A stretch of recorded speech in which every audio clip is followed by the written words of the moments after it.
দেখেন 12 তারিখে ভোট হয়েছে, আপনি 1 মাস পর, একদম 1 মাস পর কেন 12 তারিখে সংসদ ডাকলেন? খুব মেটিকুলাসলি আপনি করলেন যাতে এটা নিয়ে আপনি বিরোধী দল বা অন্য কেউ কোনো কথা বলতে না পারে। আপনি 12 তারিখের আগে ডাকতেন, একদম 12 তারিখ লাস্ট দিন, আপনার ম্যান্ডেটরি যেদিন 30 দিন, সেদিন আপনি কেন ডাকলেন? তার মানে আপনি খেলাটা যেই খেলতেছে সে হয় খুব পাকা খেলোয়াড়কে ফেলে দেওয়ার জন্য, না হলে সে ইম্যাচিউর হাসিনাকে নিয়ে আসার জন্য। আবার বলতেছি, যে খেলোয়াড় সে খুব পাকা খেলোয়াড়, এইসব করে ম্যাচ করবে হাসিনাকে। আপনি সেদিনও বলছি যে এখন একটা রিট ফাইল করে চ্যালেঞ্জ করলে এই সরকার অবৈধ হয়ে যাবে। আপনি যেভাবে শপথ নিয়ে সংবিধান যেভাবে আপনি সংসদ ডাকলেন এবং রাষ্ট্রপতিকে দিয়ে ভাষণ দিলেন, এই সরকার অবৈধ। কারণ আপনি সংবিধান যদি মানেন তাহলে আপনি 29 সালের আগে ইলেকশন নাই। আপনি প্রধান বিচারপতিকে বলতেছেন 106 এর কথা, 106 যে প্রধান বিচারপতিকে নিলেন তাকে জোর করে বাদ দিলেন কিভাবে? জি শাহরিয়ার ভাই, আমাদের সেই নিরপেক্ষতার শপথ ভঙ্গ করছেন। কেন করছেন? এই সংসদ বসবে হচ্ছে জুলাই অধ্যাদেশ আদেশের 10-এর বলে। 10-এ বলা আছে সংসদ নির্বাচন ঘোষিত হইবার 30 দিনের জিগা দিবসের মধ্যে যে পদ্ধতিতে জাতীয় সংসদ প্রথম অধিবেশন আহ্বান করা হয় অনুরূপ পদ্ধতিতে প্রথম অধিবেশন আহ্বান করা হবে। তাহলে আহ্বানটা কে করবেন? রাষ্ট্রপতি করবেন। কার পরামর্শে করবেন? প্রধানমন্ত্রীর পরামর্শে। রাষ্ট্রপতি তার নিজে করতে পারবেন না, প্রধানমন্ত্রীর পরামর্শ। তাহলে প্রধানমন্ত্রী, তাহলে জুলাইকে, কালকে আমি একথা আগে বলছি, কালকে এই রাষ্ট্রপতির যে ভাষণ বা কালকে যত ভাষণ, জুলাই জুলাই সব বলতেছি, জুলাই সনদ নিয়ে কথা বলতেছি। দ্বিতীয় কথা, সরকার যখন 133টা অধ্যাদেশ সেটা প্লেস করলেন বিল আকারে, সেখানে জুলাই আদেশটা ছিল না। এখানে ওনারা একটা কথা বলতেছেন, আদেশকে তো অধ্যাদেশ না হলে তাকে কি করা যাবে না, আইনে প্রণয়ন করা যাবে না। আমার চেয়ে তো আমার মানে শ্রদ্ধাভাজন আইনমন্ত্রী উনি অনেক ভালো জানেন যে 152-তে আইনের যে সংজ্ঞা দেওয়া আছে সেখানে বলা আছে ল মিনস অ্যাক্ট, অর্ডিনেন্স, অর্ডার। তাহলে অর্ডারটা কি? একটা আইন। সেকেন্ড কথা, এটা কি? Provisional constitutional order 1972। এই প্রভিশনাল কনস্টিটিউশনাল অর্ডার 1972 থেকেই তো এই কনস্টিটিউশনের উৎপত্তি। এই কনস্টিটিউশনের উৎপত্তি ওনারা যে বলতেছে চাচ্ছে যে এই অর্ডারের কোনো ভ্যালু নাই। তাহলে এইভাবে যদি আমি ধরি, প্রভিশনাল কনস্টিটিউশন অর্ডার থেকে 72-এর সংবিধান, তাহলে 72-এর সংবিধান যদি অর্ডার থেকে সৃষ্টি হয়ে থাকে, তাহলে আজকে এই অর্ডার 10-এর থেকে কেন জুলাই পরিষদ আহ্বান করলেন না? এবং আহ্বান করার একটা লাস্ট দিন আছে 13 তারিখে, এবং আহ্বান করার জন্য আপনি কি করবেন? আপনি তো তাহলে প্রধানমন্ত্রীর, তাহলে আজকে প্রথম জিনিস হচ্ছে প্রধানমন্ত্রী জুলাইকে ধারণ করছেন না, এটা একদম স্পষ্ট। কারণ তিনি যদি না ডেকে থাকেন, কারণ আগামী রবিবার হচ্ছে লাস্ট ডেট এটা ডাকার, রবিবারের মধ্যে যদি এই অধিবেশন তিনি না ডাকেন, তাহলে প্রধানমন্ত্রী, বিএনপি তো করছে না, সাথে প্রধানমন্ত্রী যিনি আজকে এই জুলাইয়ের জন্য আজকে বাংলাদেশে আসতে পেরেছেন, আজকে প্রধানমন্ত্রী হয়েছে, রোববারে অধিবেশন ডাকা আছে, বললাম দ্যাট ইজ লাস্ট ডে, অধিবেশন ডাকা আছে, কিন্তু সংস্কার পরিষদের অধিবেশন তো এখনো ডাকেননি। কারণ আপনাকে তো বলতেছে কি 10, যে একই পদ্ধতিতে জাতীয় সংসদের প্রথম অধিবেশন আহ্বান করে অনুরূপ পদ্ধতিতেই অধিবেশন আহ্বান করতে হবে। আপনাকে তো অধিবেশনটা আহ্বান করতে হবে। কোন অধিবেশনটা? যে অধিবেশনটা সাথে কি বলতেছে, সংবিধান সংস্কার পরিষদের অধিবেশন। তাহলে সংবিধান সংস্কার পরিষদের অধিবেশনটা আপনি ডাকলেন না, তাহলে এটা কি জাতির সাথে প্রতারণা হলো না? সেকেন্ড কথাটা, আজকে এই যে কথাটা বললেন স্পিকার সাহেব, এখন অনেক কথা তো আসে, খালি একটুকু বলি। রাষ্ট্রপতি যে কথাগুলো বলছেন, রাষ্ট্রপতি প্রথম কথা বলছে আওয়ামী লীগ ফ্যাসিস্ট। যে আওয়ামী লীগ ফ্যাসিস্ট, সে আওয়ামী লীগের রাতের ভোটারদের দ্বারাই তিনি রাষ্ট্রপতি নির্বাচিত হয়েছে। তাহলে তিনি নিজেও বললেন গণতান্ত্রিক কোনো ব্যবস্থাগত 15 বছর ছিল না, অল আর অ্যাডমিশন। এই অ্যাডমিশনের পরে একটা রাষ্ট্রপতি থাকে কিভাবে? থার্ড কথা, সেটা তো আর রাষ্ট্রপতির কথা না, রাষ্ট্রপতি বক্তব্য দিয়েছেন, সেই বক্তব্যটা তো মন্ত্রিসভায় অনুমোদন হয়েই বক্তব্য দিয়েছেন। আচ্ছা, যদি তাই দিয়ে থাকে তাহলে কালের কণ্ঠে যে কথাটা বলছে সেটাও কি মন্ত্রিসভা অনুমোদন করছে? যে ইউনূস সরকার তাকে গৃহবন্দী করে রাখছে, ইউনূস সরকার তাকে কথা বলতে দেয়নি, বিএনপি তাকে রক্ষা করছে, তাহলে এটাও কি তাহলে মন্ত্রিসভার কথা? মানে দুইটা যদি কথা এক হয়ে থাকে। আরেকটা জিনিস আপনাকে বলি, আপনি একটা দল থেকে আপনাকে করে দিল, ধরে নেন ওখানে লেখা থাকলো যে আমি একটা রাজনৈতিক আদর্শে বিশ্বাসী, আমি তো পদত্যাগ করবো। যদি কেউ যদি আপনার মতের সাথে মিল না হয়, তাহলে কি আপনাকে পদত্যাগ করাতে কেউ আটকে রাখতে পারবে? পারবে না। দ্বিতীয় যে জিনিসটা বললেন, রাষ্ট্রপতিকে দিয়ে আপনি কেন পড়ালেন? বললেন এটা সংবিধানের বাধ্যবাধকতা। তো সংবিধানের বাধ্যবাধকতায় তো আপনি কোথায় আছে অভ্যুত্থানের মাধ্যমে প্রধানমন্ত্রী মন্ত্রিসভা জোর করে ফেলে দেওয়াটা, এটা কোথায় আছে? আপনি বলতেছেন প্রধানমন্ত্রী, যেমন আমরা এখন বললাম যে অধিবেশন ডাকতে পারবে না, প্রধানমন্ত্রী ছাড়া তো আপনি সংসদ বাতিলও করতে পারবেন না। এই সংবিধান করতেছে, এই সংবিধানে প্রধানমন্ত্রী বাতিল না করলে, জরুরি অবস্থা জারি না হলে আপনি তো কোনোভাবে ইলেকশন 29 সালের আগে করতে পারেন না। তো আমার কাছে মনে হয় যে বিএনপি যে জাল বিছাচ্ছে, সেই জালে বিএনপি নিজেই ঢুকে যাচ্ছে। এবং এই যে স্পিকার সাহেব বলছেন প্লে কার্ড না দেখানো, প্লে কার্ড না, পৃথিবীর বিভিন্ন দেশে প্লে কার্ড কেন, বিভিন্ন দেশে মাথায় ব্যান্ড পরে ঢোল পর্যন্ত নিয়ে গেছে বিভিন্ন দেশে পার্লামেন্ট। তো আজকে এই কথাগুলো এইভাবে না বলে যদি এইভাবে বলা যায় যে আপনাকে, যে রাষ্ট্রপতিকে কখনো লেজিটিমেসি দেয়নি কেউ, এই রাষ্ট্রপতি আওয়ামী লীগের পেতাত্তা, এই কথা সবাই বলছে। এই রাষ্ট্রপতি কোনদিন এই দেশকে ধারণ করে না। তার চেয়ে বড় কথা, এই রাষ্ট্রপতি এই দুটা সাক্ষাৎকারে এটা প্রমাণ যে আওয়ামী লীগ তার স্বার্থে দেশকে, সার্বভৌমত্বকে, সবকিছুকে বিলীন করে দিতে পারে ক্ষমতার জন্য। এটা একটা আরেকটা দিক হচ্ছে যে শোক প্রস্তাব নিয়েও যেটি অনেকেই প্রতিবাদ জানিয়েছেন, যেখানে শোক প্রস্তাবের মধ্যে 71 সালে যেটি বললাম যে আচ্ছা, এটা যারা ইচ্ছে কারা, কেউ কিন্তু সংসদের মধ্যে বোধহয় কেউ জানায়নি। আজকে জানিয়েছেন যারা কমিউনিস্ট পার্টি জানিয়েছেন, বাংলাদেশ কমিউনিস্ট পার্টি জানাতে পারে। তাহলে বাংলাদেশ কমিউনিস্ট পার্টি যদি জানায়, তাহলে বাংলাদেশের আগের শোক প্রস্তাব থেকে সাজিদুর রহমানের নাম, তারপরে আব্দুর রহমান বিশ্বাসের নাম, সবার নাম তো তাহলে আগে মুছতে হবে। আগে তাহলে মুছতে হবে। আপনি তো আজকে হঠাৎ করে এটা বলতেছেন কেন? আপনি যদি বলেন স্বাধীনতা বিরোধীরাদের নাম, যারা এমপি ছিল, মানুষ তো তাদেরকে ভোট দিচ্ছে রে ভাই, আপনি স্বাধীনতা বিরোধী বলতেছেন কেন? যারা 40% ভোট, শোনেন, যারা 1%ও ভোট পায় না, তারা 40% লোকের, মানে কি বল, গণতন্ত্রের প্রতি কমিউনিস্ট পার্টি কোনদিন শ্রদ্ধাশীল ছিলেন না। সেই জন্যই বাকশাল করছিল। এবং এখনো তাদের যে মানে জাসদের যারা আজকে আওয়ামী লীগকে সমর্থন করে, আমার খুব অবাক লাগে। তাদেরই বন্ধুবর, তাদেরই পিতা, তাদেরই চাচা, তাদেরকে এই শেখ সাহেব হত্যা করছে। তারপরও তাকে খুনি বলতে পারবেন না। কিন্তু আপনি 71 সালে ওই কথাটা কে জানো, সালাউদ্দিন সাহেব বলছেন। সালাউদ্দিন সাহেব খুব ভালো কথা বলছেন। তাহলে মুক্তিযোদ্ধারের বিচার হতে হবে রাজাকারকে হত্যা করার জন্য। যদি আপনি আজকে কত বড় স্পর্ধা আছে, জুলাই যোদ্ধাদের বিরুদ্ধে আপনি মামলা করতে গেছেন কোর্টে, এটাই কেবল তো শুরু। বললাম যে জাল বিছাইছেন, সে জালের মধ্যে আপনি অলরেডি পা দিয়ে ফেলছেন। এখান থেকে কিভাবে বের হবে বিএনপি জানে, কারণ বিএনপি সবসময় মাখা 91 সাল থেকে মাখিয়ে আসে, কোনোদিন বের হতে পারে না। এবং জনগণের আন্দোলনের মুখে সবসময় বিএনপির পতন হয়। জি, মাসুদ কামাল ভাই, আপনাকে স্বাগত জানাচ্ছি সম্পাদকীয়তে। কেন বদলে যায়? না, রাষ্ট্রপতির ভাষণ যেটা হয়, এটা তো রাষ্ট্রপতির ভাষণ না, এটা তো বেসিক্যালি গভর্নমেন্টের ভাষণ। রাষ্ট্রপতি কি নিজে কিছু লিখতে পারে? সেটাই কেন হয়? এই যে 16 পৃষ্ঠার ভাষণটা, এই ভাষণে কি একটা লাইনও রাষ্ট্রপতি লিখেছেন? Not a single sentence. পুরো জিনিসটা মন্ত্রিসভায় অনুমোদিত হওয়ার পর উনি খালি পড়েছেন। আমাদের যে কনস্টিটিউশন এখন, অথবা যদি জুলাই সনদ বাস্তবায়িত হয়, আমি ধরলাম জুলাই সনদে যে প্রস্তাবগুলি আছে, বলছে না জুলাই সনদে যে রাষ্ট্রপতিকে আরো ক্ষমতাবান করতে হবে, ক্ষমতার ভারসাম্য করতে, বলছে না? যা যা প্রস্তাব আছে জুলাই সনদে সব বাস্তবায়ন হয়, তার পরবর্তী সময় যে রাষ্ট্রপতি আসবে, সেই রাষ্ট্রপতি যখন সংসদে ভাষণ দেবে, ওটাও তার লেখা ভাষণ হবে না, ওটা সরকারের লেখা ভাষণ হবে।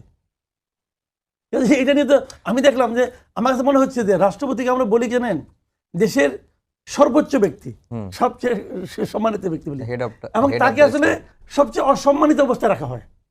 যে সে নিজে কিছু বলতে পারে না, অন্যের কথা তাকে উচ্চারণ করতে হয়। এটা হয়, আমি মনে করি এটা হয় উচিত না। কারণ হয় উচিত কেন, উনি ভাষণ উনি ওনার মতো দিবে, পারে না তো। আপনি মনে করবেন, আমি এই জন্য মাঝে মাঝে বলি যে আওয়ামী লীগ খুব দুর্ভাগা একটা দল। দুর্ভাগা দল এই কারণে, তারা তাদের নির্বাচিত 2 জন রাষ্ট্রপতিকে তারা মীর জাফর বলতেছে। এর আগে বলছে শাহাবুদ্দিন আহমেদকে, হ্যাঁ, এখন বলতেছে এই শাহাবুদ্দিনকে। 2 শাহাবুদ্দিনই তাদের দ্বারাই নিয়োগকৃত। কিন্তু এই 2 জনকে কিন্তু আপনি এদের জায়গায় নিজেকে বসে ভাবেন, আপনি পারবেন না তো কিছু বলতে। ওই যে লেখা তাকে দেওয়া হয়েছিল, ওর বাইরে সে কিছু পড়তে পারবে?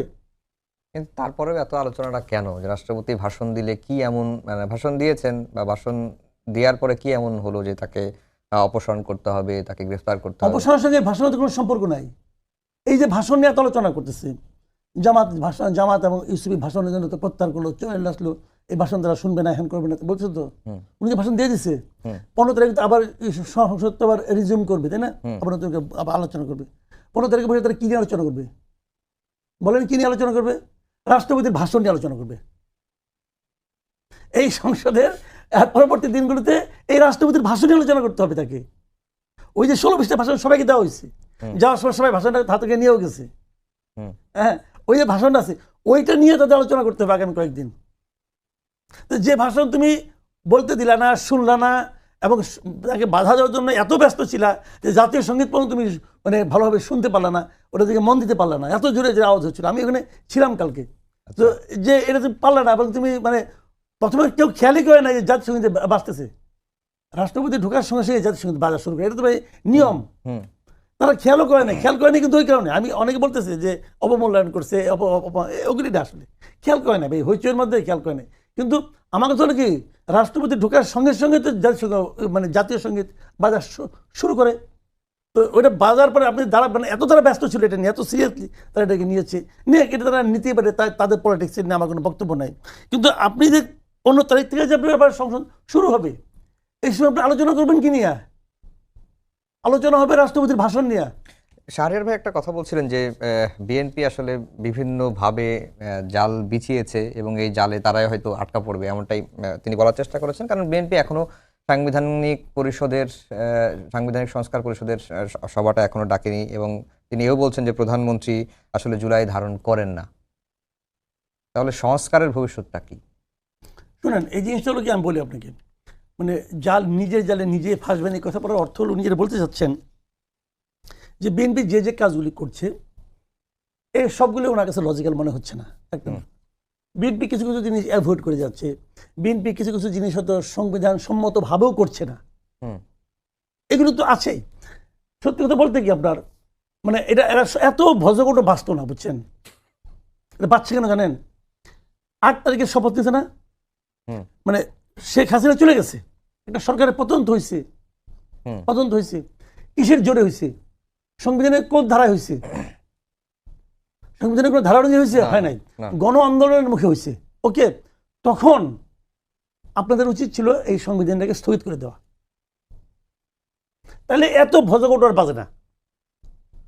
এখন আপনাদের শখ হয়েছে যে আপনারা সাংবিধানিক সরকার হবেন,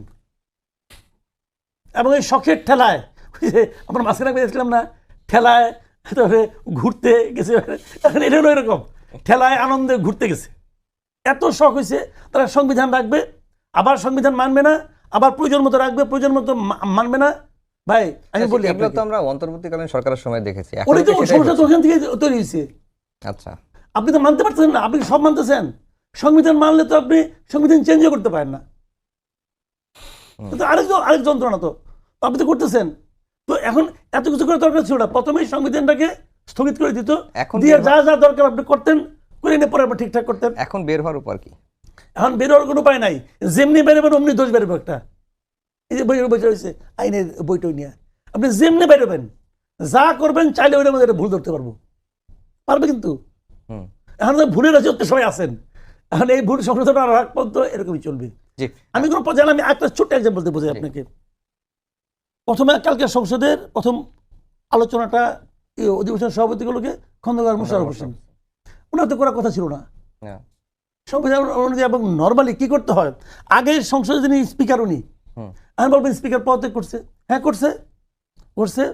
আবার স্পিকারের পদত্যাগের লেখা আছে যে 73(2) পদত্যাগ করছে সে, ওটার মধ্যে লেখা আছে 6, দেখেন 73(6) লেখা আছে যে যতক্ষণ পর্যন্ত নাকি সে নতুন স্পিকারের কাছে দায়িত্ব না দিবে ততক্ষণ পর্যন্ত উনি বহাল আছেন বলে গণ্য হবে। আপনি কি করবেন? আপনি করবেন নাকি? তাহলে উনি তো বহাল আছেন, ওনাকে নিয়ে আসেন। আচ্ছা, ওনাকে তো পাওয়া যাচ্ছে না, কে বলছে পাওয়া যাচ্ছে না? রাষ্ট্র সরকারকে একবার বলছে যে শিরিন শারমিন চৌধুরী হাওয়া হয়ে গেছে। শিরিন শারমিন চৌধুরী তো ক্যান্টনমেন্টে ছিলেন, তো ক্যান্টনমেন্ট থেকে বেরিয়ে আসার পর উনি কোথায় গেলেন? ওনাকে আপনার কার কাছে দিলেন? উনি কোথায় গেল? কেউ জানে না তো। তাহলে আপনি ঠিক আছে, তাহলে ওনাকে তো আপনার আনতে হবে। তাহলে আমি যদি বলি অন্তর্বর্তীকালীন সরকার শিরিন শারমিন চৌধুরীকে গুম করিয়াছে, এটা আপনি জবাব দেবেন কবি করে? যদি আমি অন্তর্বর্তীকালীন সরকারের কাছে, তো ভাই শিরিন শারমিন চৌধুরী তো আমার মতো এলেবেলে কেউ না, সেটা ভিআইপি লোক, তো তাকে নাই হয়ে গেল কেমন করে? তাকে আনতেন, আচ্ছা সে নাই, ডেপুটি স্পিকার কেন? ডেপুটি স্পিকার কোথায়? কারাগারে। কারাগারে। উনি কি কনভিক্টেড না? তো ওনাকে আমি জামিন দিয়ে নিয়ে আসেন ভাই, কয়েকটা মিনিট, তো কয়েকটা মিনিট। এখন যদি কেউ বলে আপনি এটা করে তো বেআইনি কাজ করছেন, হ্যাঁ করছে, সত্য কথা করছে, তাহলে আপনি কি বলবেন বলেন? জি, ভাইয়ের কথাগুলো সবগুলোকে অ্যাডপ্ট করে নিয়ে বলতে টাইম কম, আজকে হাতে সময় খুব কম পেয়েছে। একদম সময় নিয়ে বললাম। ভাই প্রথম বললো যে রাষ্ট্রপতি বলতে পারে না, সেজন্য আমি বললাম যে তাহলে রাষ্ট্র বিষয়ে কোনো কথা, এই কালোর কণ্ঠের যে কথাটা, এটা তাহলে বিএনপির কথা, এবং বিএনপি এই রাষ্ট্রপতিকে যে বলালেন ইউনূস সাহেবের বিরুদ্ধে। যদি ভাইয়ের কথা ঠিক হয়, ভাইয়ের কথা ঠিক না, যদি এই 72-এর কনস্টিটিউশন ঠিক হয়, তাহলে কালের ভাই বা আমার না, 72-এর কনস্টিটিউশন ঠিক হলে তাহলে কালের কণ্ঠতে যে সাক্ষাৎকারটা দিয়েছেন, সেই সাক্ষাৎকারটা তাহলে বিএনপি তাকে দিয়ে দেওয়া হয়েছে। দ্বিতীয় কথা, এই সংসদে যখন আপনি বক্তব্য দিবেন, যে ভাই বললো না এটা নিয়ে আলোচনা হবে সামনের দিন থেকে, তার আগে আমি বলি, আমি যদি বিরোধী দলের হতাম তাহলে আমি আগামী সংসদে রবিবার দিন দাঁড়ায় প্রথমে বলতাম এই সংসদ এই সংবিধানের আওতায় চলতেছে না, এই সংবিধানের আওতায় চলতেছে না, মানে 10 তারিখে 10টা এই মানে এই আদেশ অনুযায়ী, 10-এর আদেশ অনুযায়ী যদি আপনি আগামী 13 তারিখে যদি এই সংস্কার অধিবেশন না ডাকেন, তাহলে আপনার এই সংসদের লেজিটিমেসি নেই, এই সংসদের কোনো লেজিটিমেসি নেই।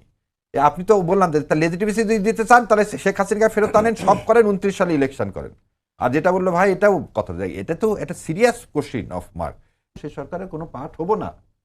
তাহলে আপনি যে বলতেছেন খালি 7-এর খ, আপনি কনস্টিটিউশনে বলতেছেন 7-এর খ, এই আপনি যেগুলো ইস্তেহারে দিচ্ছেন সেগুলো বাস্তবায়ন করবো, বাস্তবায়ন আপনি এখানে হাতে দিতে পারবেন না। 7-এর ক যতক্ষণ আছে এখানে বিদ্যমান, আপনি সংবিধানে হাত দিতে পারবেন না, হাত দিলে দেশদ্রোহী। সেজন্য বললাম যে জালে অলরেডি কি হয়ে গেছেন, ফেসে গেছেন, এবং ফেসে যে কি হবে, আপনি আর বের হতে পারবেন না। বের হতে না পারলে কি হবে, আপনার কিন্তু করুণ পরিণতি হবে। তো আগামী রবিবারই হচ্ছে আপনার জন্য লাস্ট, আপনি আবার ফিরে আসেন। এই আর আদেশের কথা, অধ্যাদেশের কথা বললামই তো, 152-তে আইন মানে কি তাতে বলাও আছে আদেশ, আর দেখালামই তো 72-এর সংবিধানই হয়েছে আদেশের বলে। এবার আপনার প্রশ্নের একটা উত্তর দিই। যে সংসদীয় বিরোধী দল বেসিক্যালি এনসিপি, জামাত যদিও 68টা আসন পেয়েছে, কিন্তু রোল প্লে করার ক্ষেত্রে এনসিপিকেই তারা বিরোধী দল হিসেবে মনে করে। 2 মিনিট সময় আছে। শুনেন ভাই, জাতীয় সংসদ না, ওখানে সংখ্যাটা একটা গুরুত্বপূর্ণ বিষয়। এখন 68টা বেশি না, বাদের ওই 6টা বেশি, এগুলো হলো আত্মতৃপ্তির ব্যাপার, বুঝছেন? যে দেখবেন কিছু লোক আছে এমনি মানে বলতেছে আমি জিতছি বলে একটা আরাম পায়, আনন্দ। 12 হাত কলা 13 হাত বিচি, এটা বলে তো লাভ নাই। আমি আগেও বলেছি, এখন অনেক আমাকে বলে যে আপনি তো বলছিলেন যে এনসিপি একটা আসন পাবে না, আমি বলছিলাম কিন্তু আগে, আপনাদের এখানে হয়তো বলছিলাম, আমি কিন্তু এখন ওটা মনে করি যে জামাতের সঙ্গে যদি জোট না, আমি তখন বলছিলাম যে একা করলে একটা পাবে না, প্রথমে বলছিলাম। তো তারা তো বলছে যে এনসিপি যদি জামাতে জোটে না থাকতো তাহলে জামাতে এতটা আসন পাইতোই না। এই তো বললাম, এখন তো মানে এটা মনের শান্তি, দেখি করবেন, মনের শান্তি যার যেমন, কিন্তু পাবলিক তো জানে রে ভাই, জামাতের ভোটে এনসিপি ভোটটা কই। ঠিক আছে, সামনে স্থানীয় সরকার নির্বাচন আছে, এনসিপি একা ইলেকশন করুক তো, দেখি কেমন এটা করে, করুক তো ভাই। ভাই এটা বলে লাভ নেই, নতুন একটা দল, তার সাপোর্টটা কোথায়? আপনি জামাতের মতো একটা পুরো জামাত, তো আমি তো মনে করি এই তাবৎ দলগুলির মধ্যে সবচেয়ে পুরনো দল তো জামাত। এখন এই দলের অনেক সাপোর্টার আছে, তো তাদের ভোটে আজকে, এখন যদি কেউ বলে যে না কালকে প্রমাণ হয়েছে ওনার, আচ্ছা নাহিদ ইসলাম হলো চিফ হুইপ বানাইছে এনসিপি ইয়াকে, মানে বিরোধী দলের, তাকে চিফ হুইপটা কে বানাইছে? জামাত ইসলাম। খেয়াল করেন জিনিসটা। এখন সংসদের রীতিনীতি যারা বুঝে, ওখানে চিফ হুইপ একজন তো গুরুত্বপূর্ণ, সেও তো ইচ্ছা করলে সবার হয়ে সব পক্ষ থেকে সে দাঁড়াবে। বিরোধী দলের নেতা তো সবসময় দাঁড়াবে না, চিফ হুইপ দাঁড়াবে, তারা কথা বলবে। এখন উনি বারবার বলার সুযোগ পাইছে চিফ হুইপ হিসেবে বিরোধী দলের, এই জন্য নেতা হয়ে গেলেন। এগুলো অজ্ঞতা জড়িত এবং আত্মতৃপ্তিমূলক কথাবার্তা। তো এটা বলে আরাম পায়, বলতে দেন, আপনার না করেন না, আটকেন না। সারিয়ার ভাই, এটাই যে আমি খালি বলি, এই সামান্তা যে কথাগুলো বলে ওকে শোকস করে ওকে বহিষ্কার করা উচিত। এবং আপনার মাধ্যমে বলতে এনসিপিকে আজকে আমি দুপুরবেলা বলছি যে এই মেয়েটাকে বহিষ্কার করা উচিত ইমিডিয়েটলি। কারণ তার কি, তার হারানোর বেদনা, যে সে তো কিছু হতে পারেনি, তাকে কোনো জায়গায় ডাকে না। এখন সেই কারণে আমার যেটা মনে হয় যে এটা না করলে দলে যতখানি, ভাই যেটা বললে একটা আসন দেখান তো, এই যে তুষার হেরে গেছে, তুষার বলছে কি জামাত ইসলাম ঠিক মতো সাপোর্ট করেনি বলে আমি হেরে গেছি, এটাই তো হেরে যাওয়ার পরের দিন স্টেটমেন্ট।